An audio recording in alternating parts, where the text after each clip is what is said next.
Alright, hello there, and welcome to the video session of my wire tutorials based off of the text tutorials I have on the Steam Workshop, well, technically Steam Guide section. You know, it's for Gary's mod. Anyways, forget that. Point being, this is a video tutorial based off of it, and I'm going to apologize right now. This is running on a computer that I didn't think I'd ever be using again. I've pretty much blew out the processor on 2 computers just because they wore out, and this is my final backup for now until I can get the money saved up for a new motherboard, which is pretty soon. And well, what can I say? It's a bare minimum. It's running 2 gigs of RAM, not even a dual core processor in here. So I'm just fortunate enough that I can get some decent screen recording at 15 to 30 FPS for you guys. This will be updated and replaced with a better video once I get my computer. So don't worry that this is not going to be what my other tutorials are going to look like. This is going to be the only video tutorial with this computer. That's my intentions. I'm just going to keep making text tutorials, and then when I get the new computer, I'll throw out videos for those as well. So if you know anything about the text tutorials, you know exactly what I'm going to be doing right now. If you're not, I'm just going to go over everything in them. But if you want a more in-depth explanation for everything, I suggest you hit that link I have in the description at the bottom of this video. It'll definitely help you out if you don't understand some of the things I explain in here right now. We're going to start. Right. Wiremod. I will not be covering E2 in any of my tutorials. Once in a while, there may be something I might use with an E2 chip, just so that I can save on gate space, but that's it. I'm currently learning some E2, but I'm not someone that you would go to ask how to do things in E2. I can only do a few functions. I know if statements, else ifs, EGPs, etc. I'm not that familiar with E2 yet, but I recommend that I recommend you go to someone else for that. I'm going to be showing you how to work with gates and all the other things you can work with in Wiremod, like turrets, different kinds of displays. Yeah, I'll be showing you eventually how to make a 7-segment display to display different things. I'll make one that just shows you how to show a counter on it, like a timer. And I can show you another one that shows you how to make a world clock with a display. Anyways, here's what I'm trying to say. Before you even listen to what I'm saying after this, how to do things in Wiremod, you need to have respect for numbers. If you know basic algebra, you've taken algebra 1, algebra 2, you should have no problem with this. And I'm not talking college level math. I'm just talking basic middle school, high school math. Just you need to know how to plug in numbers for variables. That's it. You know how to multiply, subtract, add, divide, know what 0 times something is, and know what 1 times 0 is. That's it. That's all you really need to know to understand Wiremod. If you can get around that, you should have no problem with the rest of my tutorials, because most people don't explain that in their tutorials. They just go on and say, okay, here's how you make something. But they don't say anything about why it works. Like, they do, but they don't explain the core foundation of it. Like, you gotta start from the ground up. You can't just start the first floor. You can't make a building with a first floor unless it has a foundation. Enough ranting. Let's get on with it. In my tutorial, and right now, I'm gonna show you how to make a button that toggles a turret on and off. Right? We're going to go into our queue menu, and we're going to spawn out a metal plate. It's on your Builder tab under General, if you haven't found it already. I'm just being specific for people who might be seeing this or aren't too familiar with Gary's mod. I see a lot of them who like to get in the Wiremod that are brand new to the game. I'm just going to rotate it this way because the light's a little brighter on this end. Alright, so we got a prop. Good. Mind the FPS. Sometimes it's going to be a random drop from this computer with this recording program. Alright, next we're going to go up to the wire tab. If you have wire installed, it should be in my...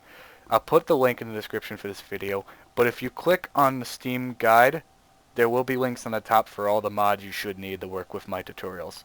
So we're going to go into the wire tab.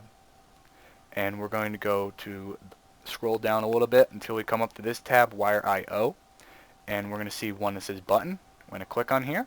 I'm going to let all this stuff load in here, and we have all different kinds of options for colors, symbols, models, all stuff. I'm going to pick this green power button. I'm going to keep it consistent like the tutorial, but it does not matter what you use. And before you click this on this plate, make sure this is checked, and don't mess with these sliders. I'll be explaining what these do later, but it just tells you what it's going to say when you press it in, when it's not pressed in. Make sure this is checked. That's all you have to worry about right now. And kind of line it up with the plate, click it down. You should now have it centered right there. Next, we're going to go back and hold Q, go to the wire tab. We're going to scroll down to the tab below it, wire physics. We're going to check and look for, we're going to look for turret right here. Does not matter what model you use. This is going to let you fire bullets if you give it a value. Alright. Now I'm just going to pick, you know what, I don't feel like seeing it on the other side, so I'm going to pick revolver. Default tracer is good. You only want to shoot one bullet per time that it's firing. Damage, not going to mess with it. Bullet force, maxed out. And you don't want to mess with these either.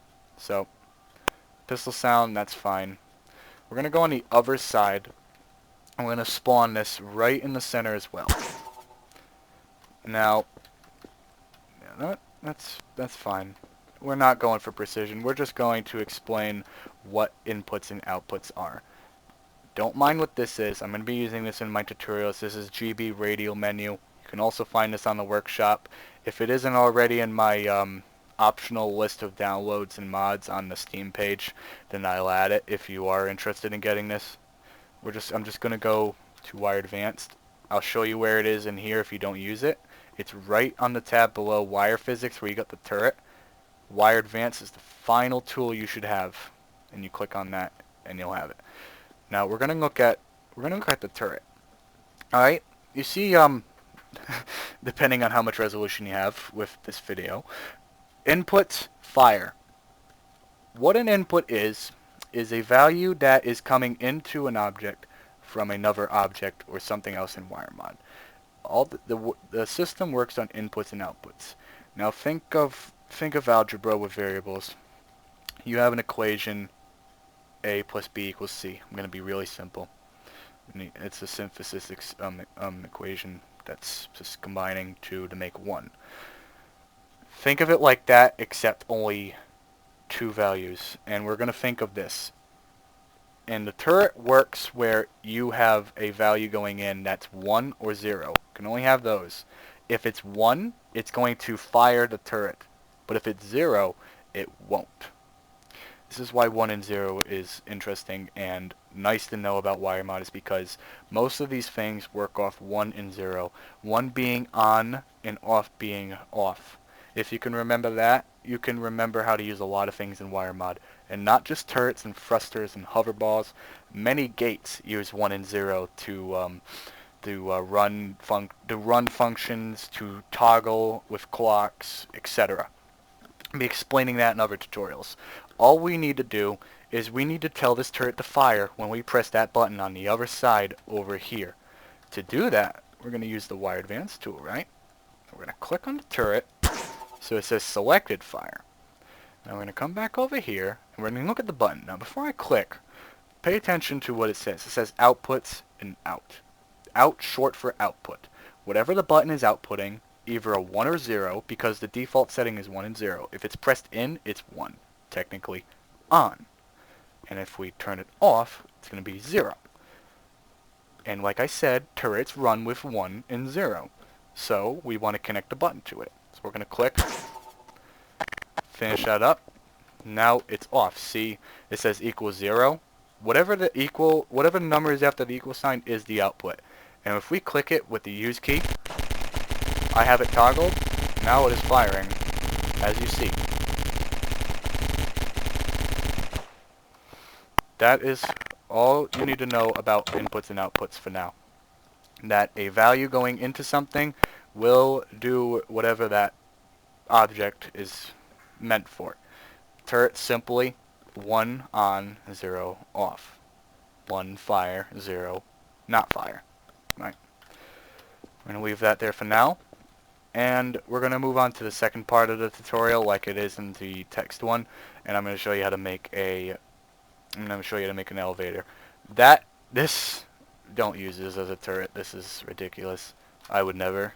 But it's just giving you an idea how to work with inputs and outputs. You can skip ahead. You could have skipped ahead of this if you already knew how to, just to get to here. So I'm going to show you how to make a quick elevator. You're going to want to go back to this. You're going to want to go to metal plate 2x2 right next to it. I'm going to spawn one. We're going to spawn a second. I'm going to go to tools. I'm going to go to constraints and precision. If you can optionally get this, I highly recommend it. If you don't, this helps a lot with moving things. I'm just going to select the move option. It's not going to weld, but it's going to move it wherever I want. I'm going to select the center of this. And I'm going to go to the center of this. I'm just going to get up the center of that. And now they're moved on top of each other. Now if oh, that's not good. I pressed the wrong button. I was supposed to press right click and I pressed R. Yeah, everyone makes mistakes. No, that did it right. Oh, then it must have been just... Sorry. Yeah, it must have been very high. Ha. Yeah. This is a huge waste of time. The simplest thing and I'm already screwing it up. Alright, so yep. Now we have some space. We're making an elevator, remember that. There's some space between the top plate and the bottom plate. Excuse me. We're going to be using the top plate for the actual platform the elevator rises on. And this is just something as a base. You don't have to have one, but if you want to save this on like an advanced duplicator, pretty good to have this on. So we're going to go back to constraints and we're going to get slider. Actually, take that back. No. You can just use the fix option on the hydraulic. So forget slider. We're going to go back to the wire tab. And we're going to go to the physics tab where you found the turret. And we're going to go to hydraulic. And look at some settings. The model size and type of this does not matter. We want to make sure fix is enabled. And you can have a width and a type of cable for the hydraulic itself. I'm going to for the tutorial. I'm going to click once on the bottom. And we're going to click here another time. Just created a hydraulic rope. We're going to come up to the surface. And now we're going to place it right here.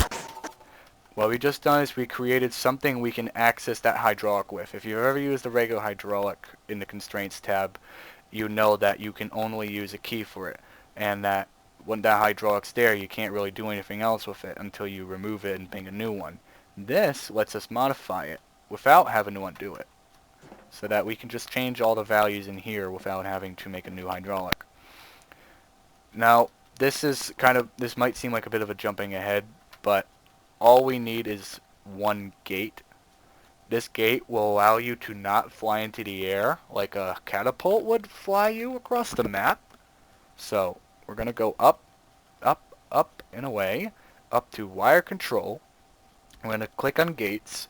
And don't get freaked out by the amount of folders. It's not really a lot. We're going to go up to... go up to time. Down, really. And we're going to go to smoother. I'm going to click that. I'm going to shove you right here. Smoother gate, I'll explain what it does at the end. Just spawn it. And then we're going to go back into Q menu. And we're going to scroll down to wire IO, where you found your button.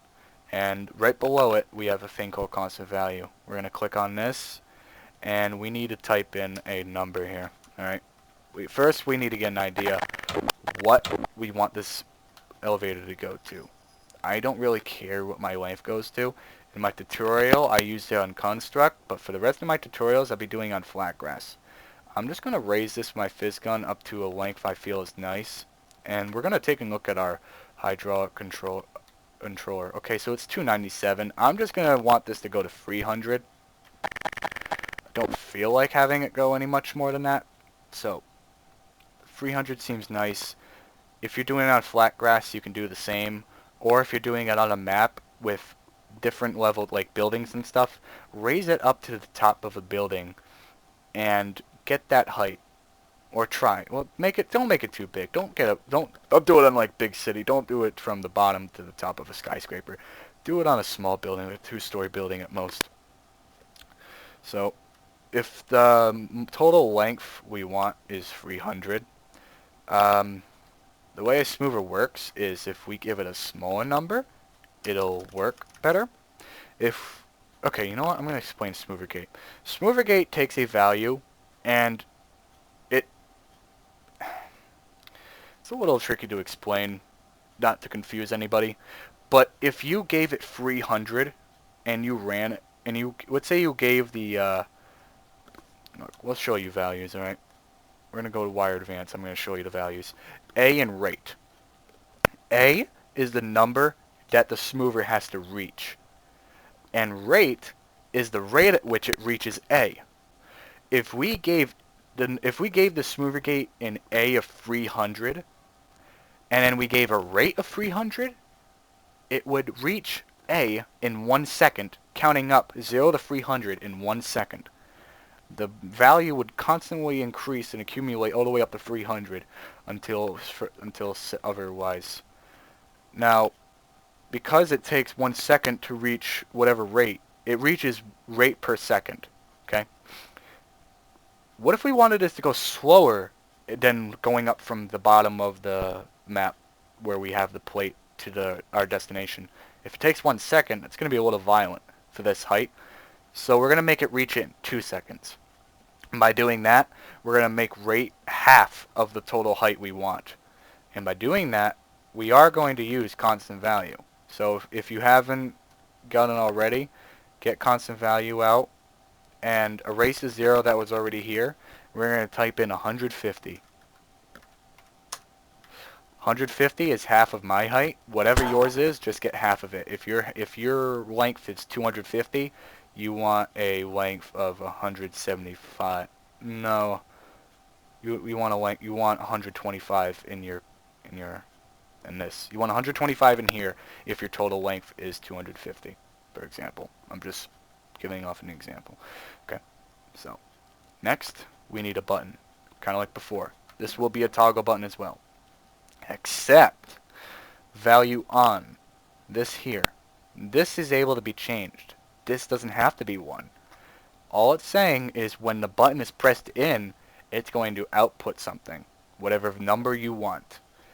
In this case, we needed the length of the hydraulic we want it to go to. We want it to go to 300. We need to change value on the 300. So we're going to type in 300 in here. And make sure toggle is on like from before. We're going to smack it right there. And we're going to go to Wire Advanced. You should know how to get there by now. We're going to wire A from the smoover to the button. We're going to wire rate to the constant values 150. Don't mind this. This is a custom model.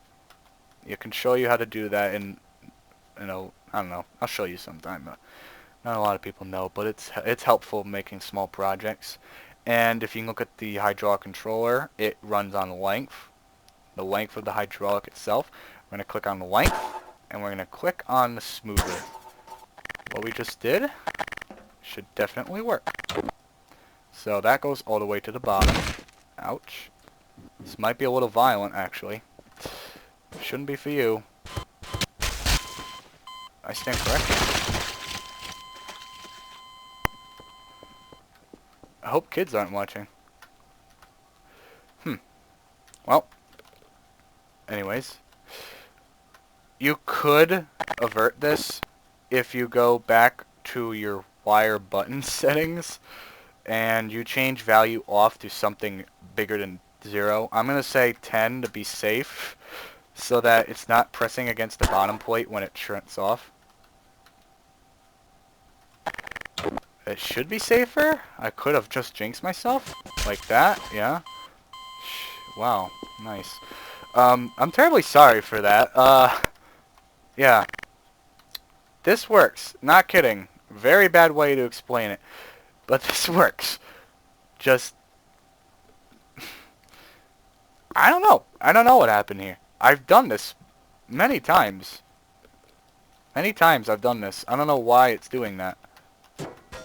That's not good at all. I'm sorry. It should not be doing that. Um, well, you can mess around with it if you want. The whole point is to show you that there's multiple ways to use buttons. This tutorial is kind of circling around buttons and how to use them. You got the smoother gate. I showed you how to use that. You might not understand it all the way.